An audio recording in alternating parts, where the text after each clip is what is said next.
በቤተ መንግስት ውስጥ ሰው ይኑራችሁ። አትወዱም? አኮረፋችሁ? ያልኩት እኮ መልካም ነገር ነው። በቤተ መንግስት ውስጥ ሰው ይኑራችሁ። በዚህኛው መስሪያ ቤት በዛኛው መስሪያ ቤት አላልኩም። በዚህኛው መስሪያ ቤት ቢኖራችሁ በዛኛው መስሪያ ቤት ከሌላችሁ፣ በዛኛው መስሪያ ቤት ችግር ቢገጥማችሁ አይፈታላችሁም። የእናንተ ሰው ያለው እዚህኛው መስሪያ ቤት ነው። በቤተ መንግስት ውስጥ ግን ካላችሁ እሱ ምንድነው ሁሉም ቦታ ያለውን ነገር መፍታት ይችላል። እና መጽሐፍ ቅዱስ ውስጥ በቤተ መንግስት ውስጥ ሰው ያላቸውን ሰዎች ልናይ ከናንተ ጋራ ፈለግሁ ማለት ነው። ወደ አስቴር መጽሐፍ እንሂድና ከአስቴር መጽሐፍ ልጀምር። 3-4 ቦታ እሄዳለሁኝ። የአስቴር መጽሐፍ ወደ 4ኛው ምዕራፍ ጋር እንሄድና 4ኛው ምዕራፍ እናያለን። ከቁጥር 1 ምዕራፍ 4 በፊት ግን የምዕራፍ 3 14 እና 15ን ይዤ ልሂድ። በጌታችን ስም አነባለሁ። በዚያም ቀን ይዘጋጁ ዘንድ የደብዳቤው ቅጂ በየአገሩ ላሉ አሕዛብ ሁሉ ታወጀ ይላል። በዚያም ቀን ይዘጋጁ ዘንድ የሚለው አይሁዳውያንን እንዲያጠፏቸው ኦልሬዲ አልቆ መልእክት ተልኳል። ልክ በተቀጠረው ቀን እንዲያጠፏቸው አይሁዳውያን እንዲሞቱ ጠላቶቻቸው እንዲገሏቸው በዚያ ቀን ይዘጋጁ ዘንድ። ይዘጋጁ ማለት እያንዳንዱ የመግደያ መሳሪያውን አይሁድን የሚገልበትን ሰይፍም ጦርም ፍላጻም ሁሉም ያላቸው እንደዛ እንዲያረጉ ነው። ከዛ የደብዳቤው ቅጂ በአገሩ ላሉ አሕዛብ ሁሉ ታወጀ። መልእክተኞቹም በንጉሱ ትእዛዝ እየቸኮሉ ሄዱ። አዋጁም በሱሳ ግንብ ተነገረ። ንጉሱና ሃማ ሊጠጡ ተቀመጡ። ከተማይቱ ሱሳ ግን ተደናገጠች የሚል ቃል እናያለን። ከዛ በመቀጠል ቁጥር 4 ላይ መርዶክዮስም የተደረገውን ሁሉ ባወቀ ጊዜ ልብሱን ቀደደ፣ ማቅ ለበሰ፣ አመድም ነሰነሰ። ወደ ከተማይቱ መካከል ወጣ፣ ታላቅ የመረረ ጩኸት ጮኸ። ማቅም ለብሶ በንጉሱ በር መግባት አይገባም ነበርና ወይም አይችልም ነበርና እስከ ንጉሱ በር አቅራቢያ መጣ። የንጉሱም ትእዛዝና አዋጅ በደረሰበት አገር ሁሉ በአይሁድ ታላቅ ሐዘንና ጾም፣ ለቅሶና ዋይታ ሆነ። ብዙዎችም ማቅና አመድ አነጠፉ ይላል። የመሞቻቸው ቀን የተቆጠረ ቀን ነበረና ቀኑ ተነግሯል። አዋጅ ወጥቷል። ይሄ አዋጅ የወጣው ደግሞ ከንጉሱ ስለሆነ ፋይናል ነው ማለት ነው። ምንም የሚሻር አይደለም ማለት ነው። ያለቀ የተቆረጠ ነገር ነው ማለት ነው። እና በዚህ ጊዜ መርዶክዮስ ወደ ከተማ ወጣ ይላል። እግዚአብሔር አምላክ ቅዱስ ቃሉን ይባርክልን። ማናችሁም ሳትከስሩ እግዚአብሔር ለእያንዳንዳችን የሚያስፈልገውን ነገር ጌታ ለሁላችንም ይስጠን። እግዚአብሔር አሁንም ሕያው ቅዱስ ቃሉን ይባርክ። ለኔም ለባሪያው ደግሞ ምሕረትና የቃሉን ፍቺ ይስጠኝ። ይሄ ነገር ከሆነ በኋላ መርዶክዮስም ጸሎት ውስጥ ገባ። የሰማው የአይሁድ ሕዝብ ሁሉ ጸሎት ውስጥ ገባ። ግን በሰውኛ ምንም የሚፈይዱት ነገር የለም። በሰውኛ ያው እንደምታውቁት መጽሐፍ ቅዱሳችን ውስጥ ወደ 10 ምዕራፍ አለው። የእግዚአብሔር ስም ያልተጻፈበት ብቸኛ መጽሐፍ ከ66ቱ መጽሐፍ የአስቴር መጽሐፍ ነው። የእግዚአብሔርን ስም አታገኙም። እና ምንድነው የሚባለው ቢሃይንድ ዘ ስክሪን የሚሉት ነገር አለ። ከመጋረጃው ጀርባ ግን እግዚአብሔር ይሰራ ነበረ። ከመጋረጃው ጀርባ ግን እግዚአብሔር ነበረ ይሄንን የሚያደርገው። ሌላው ይሄ መጽሐፍ የሚታወቀው በሊትሬቸር ከመጽሐፍ ቅዱሶች ሁሉ በሊትሬቸር ይሄ በስነ ጽሁፉ በጣም በአንደኛ ደረጃ የሚታወቅና በቃላት አሰካኩ አቀማመሩ በጣም ብቸኛ የሊትሬቸር ጥሩ ውጤት ነው የሚባለውና ዩኒቨርሲቲ አዲስ አበባ የተማራችሁ የሊትሬቸር አንድ ኮርስ መጽሐፍ ቅዱስ ነው። አንድ ኮርስ 11 አይነት የአጻጻፍ ስልቶችን የተጠቀመ ነው። 11 አይነት የአጻጻፍ ስልቶች እዚህ መጽሐፍ ቅዱስ ውስጥ ብቻ ነው የሚገኘው። እና ይሄ ደግሞ አስቴር ብቸኛ የሚያደርገው ነገር አንደኛ ከሁሉም ጽሁፎች በሊትሬቸር በጽሁፉ የተዋጣለት እሱ አንደኛ ነው ያደርገዋል። ሁለተኛው የእግዚአብሔር ስም የለውም፣ የእግዚአብሔር ስራ ግን እጅግ በጣም የተገለጠበት ነው። ቀደም እንዳልነው አዋጅን ከመሬት የታወጀውን ከሰማይ የገለበጠ አምላክ ነው። አሜን። እቺን ምድር 3 ወገኖች ይመሯታል። ጠቅላላ ዓለምን ብየስል የመሬት የምትባለዋን ፕላኔት ብቻ ነው። 3 ወገኖች ይመሯታል። ሰው ይመራታል፣ ሰይጣን ይመራታል፣ እግዚአብሔር ይመራታል። እና የሰው መንግስት ተብሎ መጽሐፍ ቅዱስ ውስጥ ተጽፏል። እንደገና ደግሞ የሰይጣንም መንግስት እንደሆነ ይናገራል መጽሐፍ ቅዱሳችን። አሁንም እንደገና ደግሞ እግዚአብሔርም ደግሞ ይመራታል። እግዚአብሔር ምን ያደርጋል ማለት ነው? ኦቨርሲር ያደርጋል ማለት ነው። የሰው መንግስትም ቢሆን ሰይጣንም ሩል የሚያደርግበት። ለምሳሌ ለጴርጋሞን የተጻፈው መጽሐፍ ላይ ምን ይላል? የሰይጣን ዙፋን ባለበት የምትኖረውን ኑሮ አውቃለሁ የሚል ቃል ተጽፎ እናገኛለን። ራእይ ምዕራፍ 1 ላይ 3ኛዋ ቤተክርስቲያን ከኤፌሶን ከሰምርኔስ ቀጥሎ ጴርጋሞን በምትባለው ቤተክርስቲያን የሰይጣን ዙፋን ባለበት የምትኖረውን ኑሮ አውቃለሁ የሚል ተጽፏል። አንቲጳስ ለሚባል የቤተክርስቲያን ሽማግሌ እና ምንም እንኳን የሰው መንግስት ሆኖ ሰው ቢመራውም ምንም እንኳን ሰይጣንም ቢመራውም ነገር ግን የሰውንም የሰይጣንንም ደግሞ ኦቨር ኮንትሮል የሚያደርግ ደግሞ እግዚአብሔር ከላይ ስላለ ቀደም እንዳልኩት ኦቨርሲየር ስለሆነ አጠቃላይ ሁሉን ነገር ጋቨርን የሚያደርግ እግዚአብሔር ስለሆነ ከእግዚአብሔር ቁጥጥር ውጪ የወጣ ምንም ነገር የለም። ስለሌለ እዚህ ጋር ቀደም ሳነብ ሰምታችሁ ከሆነ ምን ይላል መሰላችሁ?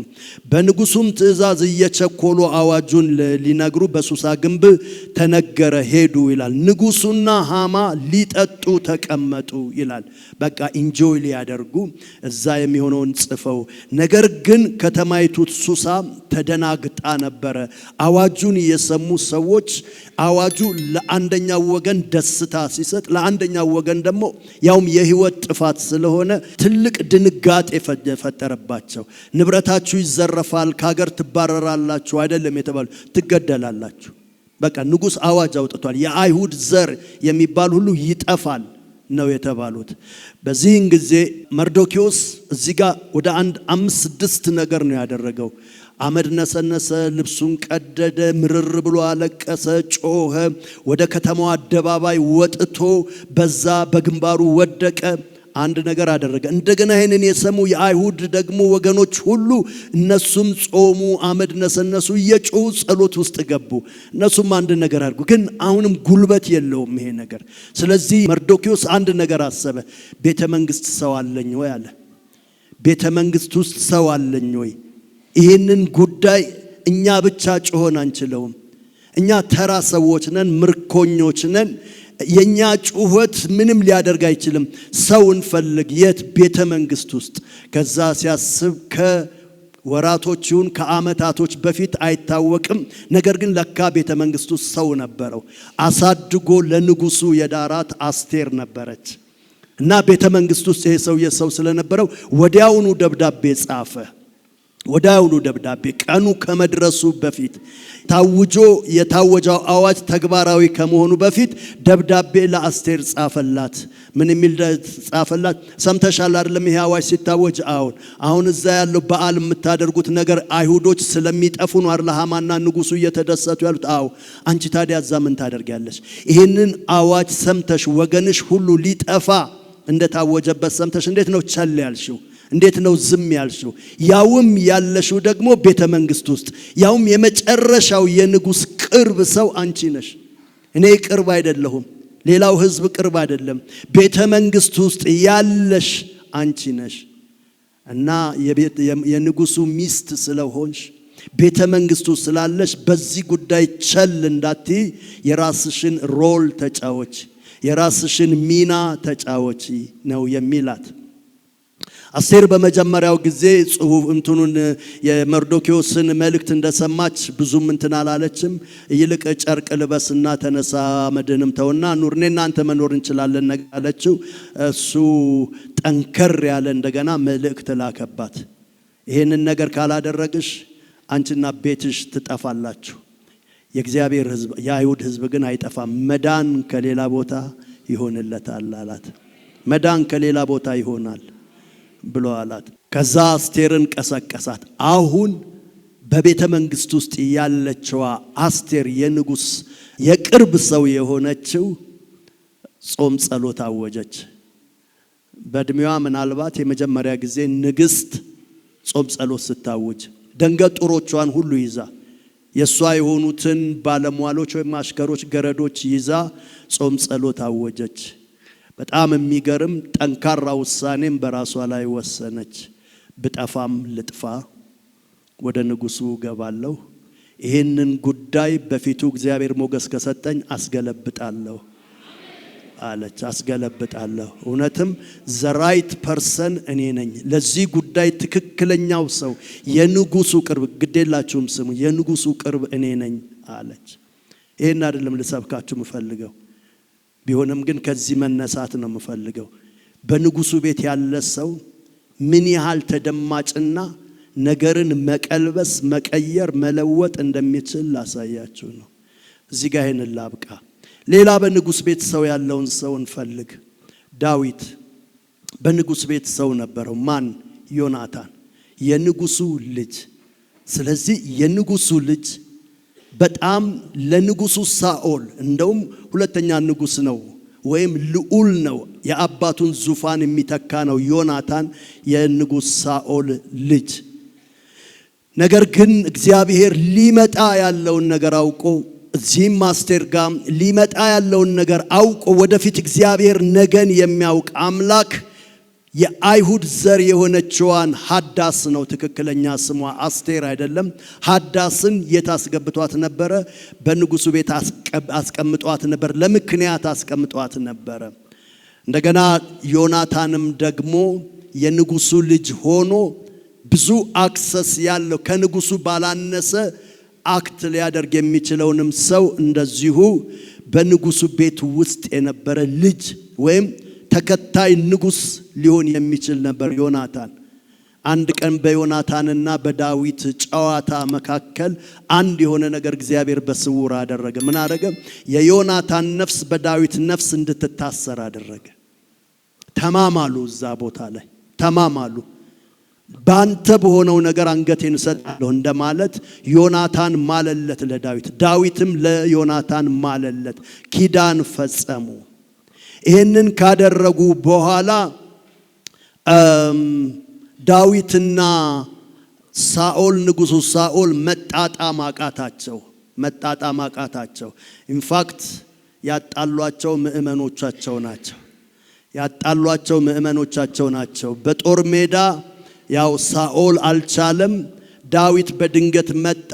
ከዛ በኋላ ዳዊት ይህንን ሰውዬ ገጥመዋለሁ አለ። ገጠመው፣ ጎልያድን አሸነፈ። ሳኦል በጣም ደስ አለው። ልጄንም እድርልሃለሁ አለው። ቤተሰብህንም ከቀረጥ ነፃ አረግልሃለሁ አለው። ብዙ ፕሮሚስ ገባና ዳዊትና ሳኦል ወደ ከተማ ወይም ወደ ቤተ መንግስቱ ሲመለሱ ህዝቡ ነው ያጣላቸው። ምን ብሎ አጣላቸው? የተቀኘላቸው መዝሙር ጥሩ መዝሙር አልነበረም። በንጉሱ ፊት እንዲህ ያሉ፣ ሳኦል ሺህ ገደለ፣ ዳዊት እልፍ ገደለ ብሎ አሉ። የማይዘመር መዝሙር ነው የዘመሩትና የማይዘመር መዝሙር ዘምረው ሁለት አገልጋዮችን አጣሏቸው ማለት ነው። እና ልክ ይህንን ሲሰማ ሳኦል ደስ አላለውም፣ መዝሙሩ ደስ አላለውም። ለምን? ሳኦል ሺህ ነው የገደለው፣ ዳዊት ግን እልፍ ነው የገደለው የሚለው ነገር መንግስቱን ሁሉ ለሱ ሰጡታል። ከዛን ቀን ጀምሮ በመካከላቸው ቂም ወይም ጥላቻ ተፈጠረና ይህን ሰውዬ በጊዜ ማጥፋት አለብኝ፣ ማራቅ አለብኝ፣ የህዝቡን ልብ ወሰደው፣ የህዝቡን ልብ እየወሰደብኝ ነው ብሎ አለ። እና እዚህ ጋር እንደሚያስተምረን ትምህርት አለ ማለት ነው፣ ወደ ውስጥ ሳልገባ። በመቀጠል እዚህ ጋር ሌላ ምን ሆነ? ዳዊት ከዛን ቀን ጀምሮ እንደ ጠላትነት ታየና ሳኦል ዳዊትን በሚያገኘው አጋጣሚ ሁሉ ሊያጠፋው ሊገለው ፈለገ። ይህንን ካወቀ በኋላ ዳዊት የመጨረሻ ከንጉሱ ሸሸ። ቢሸሽም ግን ዳዊትን ሳኦል አልለቀቀውም። ኦኬ። በእነኚህ ጊዜያቶች ሁሉ ውስጥ ዳዊት በቤተ መንግስት ውስጥ ሰው ስለነበረው በዳዊት ላይ የሚመከረውን የጥፋት የሞት ምክር ሁሉ ለዳዊት የሚነግረው ሰው ነበረ። ለምን? ኪዳን ገብተዋል። በቤተ መንግስት ውስጥ ሰው አለው። ሰው ስለነበረው እያንዳንዷን ሳኦል የሚመክረውን ምክር ሁሉ ለዳዊት እየላከ ይነግረዋል። አንዳንዴም የሚልከው ሰው ሲያጣ ሁሉ ቀስት እየወረወረ በቀስት ምልክት ይሰጠዋል። ቀስቱን ሲወረውር ካንተ አልፎ ቀስቱ ከወደቀ ሰላም ነው ማለት ነው። ነገር ግን ካንተ ወዲህ ከወደቀ ጥሩ አይደለምና ሽሽ፣ ጥፋ ይሏል። መጨረሻ እንደውም የሚገርመው ሳኦል ይሄንን ሚስጥር አወቀና አንተ የሴት ልጅ ብሎ ልጁን ሰደበው እና አንተን ይሄንን ሁሉ ሚስጥር እየሄድክ ለጠላት የምትነግረው ብሎ አለው። በንጉስ ቤት ውስጥ ወይም በቤተ መንግስት ውስጥ ዳዊት ሰው ስለነበረው ከብዙ ሞቶች አመለጠ። ከተጠመደበት ወጥመድ ሁሉ አመለጠ። ስለዚህ ምንድነው ያልኩት? በንጉስ ቤት ወይም በቤተ መንግስት ሰው ይስጣችሁ፣ ሰው ይኑራችሁ። ሚኒስቴሮች አላልኩኝም፣ እንደዚህ አነስ ያለ ሹመት ያለ በቤተ መንግስት ውስጥ የተመከረውን ምክር የሚገለብጥ የሚሽር እዛ የሚመከረው ምክር ለናንተ ነግሮ ከጥፋት የሚመልስ መንገድና አቅጣጫ እንድትቀይሩ የሚያደርግ እግዚአብሔር ሰው ይስጣችሁ እያልኩ ነው። ሶስተኛው ሰው ዮሴፍ ነው። ስለ ዮሴፍ ታሪክ በጣም ብዙ እናውቃለን። ኦልሞስት ሁሉንም እናውቃለን በየእውቀታችን ልክ። ዮሴፍ በወንድሞቹም ሪጀክት የተደረገ ሰው ነው። የተጣለ ሰው ነው። ጶጢፋራ ቤት ገብቶ ነበረ። እዛም ደግሞ ሌላ እንቅፋት ገጠመው። ከጶጢፋራ ቤት ያለ ኃጢያቱ እዛ ጋር በጣም ብዙ ኳሊቲ አለ። ባይዘወይ መጽሐፍ ቅዱሳችን ውስጥ ሁለት ሰዎች ብቻ ናቸው ብሌምለስ። ሁለት ሰዎች ብቻ ናቸው ብሌም ወይም ምንድነው ብሌም ማለት ነቀፋ የሌለባቸው ሁለት ሰዎች ብቻ ናቸው። አንዱ ዮሴፍ ነው፣ ሌላው ዳንኤል ነው። እነኚህ ሁለት ሰዎች ከመጽሐፍ ቅዱሳችን ውስጥ በህይወታቸው ግን የሌለባቸው ወይም ደግሞ ምንም አይነት ነገር የሌለባቸው ነቀፋ የሌለባቸው ሰዎች እነኚህ ሁለት ሰዎች ናቸው። እና ዮሴፍ በተቻለ መጠን ከክፋትና ከኃጢአት ለመራቅ ራሱን የሚጠብቅ ሰው ነው። እና በዛ ስፍራው በሐሰት እስር ቤት ውስጥ ወደቀ። እስር ቤት ውስጥ ወድቆ እግዚአብሔር ግን በየስቴፑ ከሱ ጋር ነበረ። እግዚአብሔር በየሚሄድበት ደረጃ ሁሉ ከእርሱ ጋር ነበር የሚል ቃል ታገኛላችሁ። አንድ ጊዜ ብቻ ነው እግዚአብሔር በህይወቱ የተናገረው። በየቀኑ መገለጥ ዮሴፍ አልፈለገም። በየቀኑ ምሬት አልፈለገም። በየቀኑ ቃል አውጣልኝ ዮሴፍ አልፈለገም። አንድ ጊዜ ብቻ አባቱ ቤት ገና ልጅ ቲኔጀር ሆኖ ሁለት ህልም አየ። አንድ ጊዜ ነዶ ሲሰግድለት አየ። አንድ ጊዜ ደግሞ ፀሐይ፣ ጨረቃ ሁሉ ሲሰግድለት፣ ከዋክብት ሲሰግድለት አየ። ይሄ ነው እንግዲህ ወደ ስደት ያመጣው ነገር። በሰውኛ ዮሴፍ እየወረደ ነው የመጣው። ከአባቱ ቤት ወደ ጶጢፋራ ቤት፣ ከጶጢፋራ ቤት ወደ እስር ቤት። ነገር ግን በእግዚአብሔር ሐሳብ እየወረደ ሳይሆን እየወጣ ነው ያለው። ግን የሚወጣው በመከራዎቹ መሰላል ላይ ነው። በሰውኛ ፊት ለፊት ሲታይ መውረድ ነው የሚታየው። ከሞላው ከአባቱ ቤት ወደ ወንድሞች ሄዱ። ወንድሞቹ ሸጡት፣ ለባርነት አሳልፎ ሰጡት። እንደገና መውረድ፣ ከዛ ቀጥሎ እንደገና ደግሞ አሁንም መውረድ።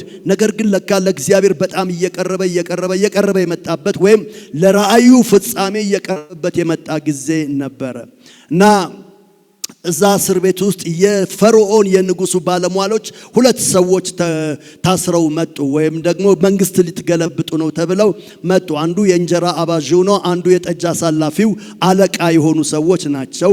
ህልም አለሙ ይላል። ይሄ ሁሉ እግዚአብሔር ከጀርባ የሚሰራበት ነገር ነው። አንዳንድ ኮኔክሽኖቻችንን አናውቃቸውም፣ ግን በጣም ይጠቅማሉ። ከአንዳንድ ሰው ጋር እግዚአብሔር አንዳንድ ጊዜ በአጭር ጉዳይ በአጭር ነገር የሚያነካካችሁ ኪፕ ዛት ሪሌሽንሺፕ ጠብቁት። ዝም ብላችሁ የሆነ ቀን ወንዝ ያሻግራችኋል። የሆነ ቀን ምክንያት ይሆናችኋል። የሆነ ቀን እንደ ስቴፕ ስቶን ትጠቀሙበታላችሁ። ያ ሰው ወደ አንድ ነገር ሊያስተላልፋችሁ ይችላል። እዚህ ቦታ ላይ እግዚአብሔር ለምክንያት እነኚህ ሰዎች ህልም እንዲያዩ አደረገ። ወይም ህልምን ራሱ እግዚአብሔር ሰጣቸው። በዚህ ህልም ስለተቸገሩ ዮሴፍ ጋር መጡና ነገሩት ህልሙን። እንደ ህልሙ ፍቺ ሆነባቸው። እንጀራ አባዢው ሞተ፣ የጠጅ አሳላፊው ግን ወደ ስፍራው ተመለሰ። ወደ ስፍራው ሲመለስ እንዲህ አለው፣ እባክህ አስበኝ አለው። እኔ ዕብራዊ ነኝ፣ ያለ ፍርድ ነው የታሰርኩት። ትላንትና ፍርድ ማለት ያለ ፍትህ ማለት ነውና ቅንነት በሌለው ፍርድ ነው የታሰርኩትና እባክህ አስበኝ፣ ወደዛ ስትመለስ አለው። ሄደ። ምን አለው ይላል? ረሳው ይላል። ለምን? ጊዜው አልነበረምና ረሳው። ወደ 2 ዓመት ረሳው። የእግዚአብሔር ጊዜ ሲመጣ እግዚአብሔር የሚቀሰቅስ ነገር ደግሞ ሌላ ህልም ለሌላኛው ሰጠው። ለፈርዖን አንድ አስደንጋጭ ህልም ሰጠው። ስለ 7 የሰቡ ከብቶችና ስለ 7 ደግሞ የከሱ፣ ስለ 7 ደግሞ እንደዚሁ ደግሞ ምንድነው እህሎች፣ በቆሎ፣ እንደገና ደግሞ ያንን የሚበሉ ትሎች ምናምን እንደዛ ነገር። ፈርዖን በዚህ ህልም በጣም ተጨነቀ። ህልም የሚፈታ ሰው ፈልጋለሁ አለ። እግዚአብሔር ሲያስብ ለንጉሱ አሳይመንት ይሰጣል። እና ለንጉሱ አንድ አሳይመንት፣ ግራ የሚያጋባ አሳይመንት ሰጠው። በንጉሱ ቤት ያሉ አዋቂዎች፣ ጠቢቦች ሁሉ ያንን ሊፈቱት አልቻሉም። በዚህን ጊዜ አንድ ሰው እንደዚህ አለ፣ እኔ በደለኛ ነኝ፣ ዛሬ እናዘዛለሁ፣ ዛሬ በደሌን እናገራለሁ። ምንድነው ሲባል ያኔ ንጉስ ተቆጥቶ በእስር ቤት በጣለን ጊዜ ያን ጊዜ ህልም አለምን። እዛ እስር ቤት ያገኘነው ሰውዬ እንደ ህልማችን ፈታልን፣ ያ ህልምም ተፈጸመ። እንደዛ ሆነ። ስለዚህ እዛ እስር ቤት ውስጥ አንድ ህልም የሚፈታ ሰው አለ፣ ስሙ ዮሴፍ ይባላል። ቀደም እንደነው ርዕሳችን በንጉሱ ቤት ማን ይኖራችሁ? ሰው ይኖራችሁ። በቤተ መንግስት ማን ይኖራችሁ? ሰው ይኖራችሁ። ያ ሰው ረስቶ ነበር። እግዚአብሔር ግን ህልም ሰጠው ለንጉሱ። ከዛ በኋላ ንጉሱ ሲጨነቅ ይሄ ወሬ ለዚህ ተሰማ። እኔ ያለሁኝ የማውቀው ሰው፣ ህልም የሚፈታን የማውቀው ሰው አለ። ከዛ ምን ይላል መጽሐፍ? ዮሴፍን ከእስር ቤት ያወጡና ያመጡት ዘንድ አቻኮሉት ይላል። ቀን ሲደርስ እግዚአብሔር ያቻኩላል፣ ያጣድፋል። እግዚአብሔር በቃ ሲል ምን ያደርጋል? ያቻኩላል። እና የንጉሱ ትእዛዝ ነው። ቆይ ፍርዱ ይጣራ፣ ቆይ ያልተፈረደ ምናምን የለም። ዮሴፍ አሁን ተፈቶ ቶሎ ይምጣ እኔ ጋ አለና ንጉሱ አቻኮሉት ይላል። ልብሱን ቀየሩለት፣ ጸጉሩን ላጩትና ወደ ንጉሱ አመጡት። ህልሙ ፈታላችሁ። በቃ ባጭሩ ምንድነው? በንጉሱ ቤት ይሄ ሰውዬ ስለነበረ በሚታወስበት ጊዜ አስታወሰው፣ በሚታሰብበት ጊዜ አሰበውና እኔም ማውቀው ሰው አለ፣ በግዞት ያለ ፍርድ የታሰረ አንድ ሰው አለ፣ እኔ ያውቃለሁ፣ ለንጉሱ መፍትሄ የሚሰጥ ሰው አለ። ያ ሰው እዛ ባይኖርስ ኖሮ ዮሴፍ እንደተረሳ ይቀር ነበር። ዮሴፍ አስታዋሽ ያጣ ነበር። ስለሱ አድቮኬት የሚያደርግ ጠበቃ የሚሆን የሚሟገት ሰው የለም ነበረ። በንጉሱ ቤት ሰው ይኑራችሁ። በንጉሱ ቤት ውስጥ በቤተ መንግስት ውስጥ ሰው ይኑራችሁ። ከዛ ሁላችሁ እንደምታውቁት ወጣ፣ ፈታለት፣ ፍቺ ሰጠው። ይሄ እንደዚህ ነው፣ ይሄ እንደዚህ ነው፣ ይሄ እንደዚህ ነው። እዛ ውስጥ አሁንም ጊዜ አላጠፋም። እና ንጉስ እንደዚህ ያደርጋል። አስተዋይ የሆነ ሰው፣ ጠቢብ የሆነ ሰው፣ ይሄንን የ7 ዓመት መከራ ወይም ረሃብ የሚያሳልፍ ሰው በንጉሱ ቶሎ ሰው ያዘጋጅ ብሎ አለ። ፈርዖንም እንዲህ አለ፣ ካንተ ሌላ ማን አስተዋይ አለ? ካንተ ሌላ ማን ጠቢብ አለ? ጽፍናህ ጰነሃ ብሎ ስም አወጣለት ይላል። ጽፍናህ ጰነሃ ብሎ ስም አወጣለት ለዮሴፍና አንተን በዚህ ቦታ አሳይን የምትደረገው አለ። ከንጉሱ 2ኛ ሰው ሆነ። ያልኳችሁ እኮ ቀላል ነገር አይደለም። ይሄ ግዞተኛ ሰው፣ ይሄ በሐሰት እስር ቤት የወደቀ ሰው፣ ይሄ ወንድሞቹ ጉድጓድ የጣሉት ሰው፣ ይሄ ሰው ከንጉሱ 2ኛ ሆነ። አንድ ነገር ልነግራችሁ፣ እግዚአብሔር አንዳንዴ ኮኔክሽን ሲፈጥር ለምን እንደሚፈጥር አታውቁ፣ ግን ኪፕ ዛት ኮኔክሽን፣ ያንን ንክኪ ጠብቁት። እግዚአብሔር ሲያስብ ዝም ብላችሁ አገልግላችሁ እንድትወድቁ አያደርግም። የናንተንም ስራ ይሰራል።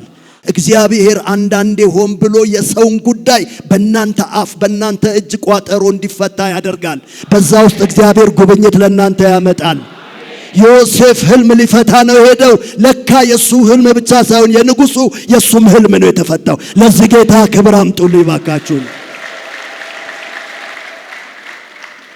ጴጥሮስ ላይ እንደዚህ ይላል፣ ነገሩን ከጨረሰ በኋላ በባዶ ታንኳ ውስጥ በጴጥሮስ ባዶ ታንኳ ውስጥ ነገሩን ከጨረሰ በኋላ ወደ ጴጥሮስ ዞራልና ወደ ጥልቁ ጣል፣ ያንተንም ታንኳ ባዶ አድርጌ አልመልስልህም ያልኩ ገባችሁ? የኛንም ታንኳ ባዶ አርጎ አይመልስም። የኛንም ታንኳ ይሞላዋል። ዮሴፍ የተፈለገው ለዮሴፍ አይደለም። ዮሴፍ የተፈለገው ለፈርዖን ነው። በእግዚአብሔር ሐሳብ ግን ዮሴፍ የተፈለገው ለዮሴፍ ነው። እግዚአብሔር እዛ ውስጥ የሰራው ለንጉሱ ብሎ አይደለም።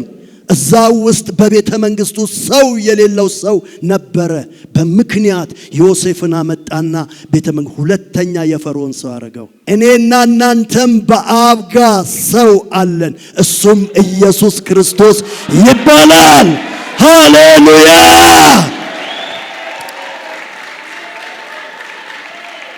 ወገኖቼ ያልኳችሁ በማፊት ሰው ይኑራችሁ ነው። በቤተ መንግስቱ ሰው ይኑራችሁ።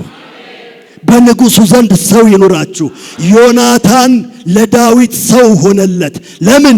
የንጉሱ የሳኦል ልጅ ነው። ስለዚህ ዳዊትን ከሞት የሚያስጥለው የንጉሱ ልጅ ዮናታን ነበረ። በአዲስ ኪዳን እኔና እናንተ ሰው አለን።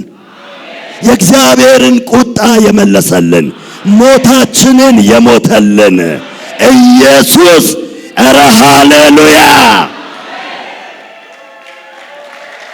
ወገኖቼ ገብርኤል አይደለም ያለን። with respect he is a holy angel።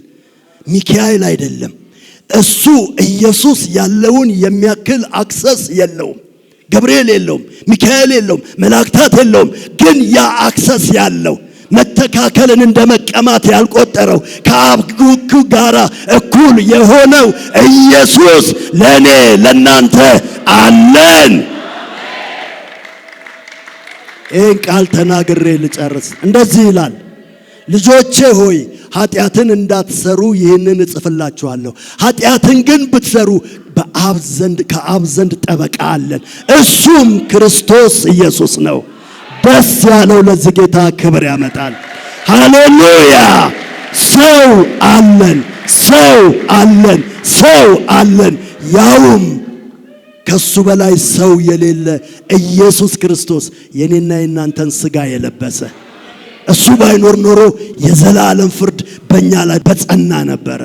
ሰው አለኝ። የዘላለምን ሞት ከኔ ላይ ያነሳ ሰው አለኝ። ሰው አላችሁ። ተባረኩልኝ።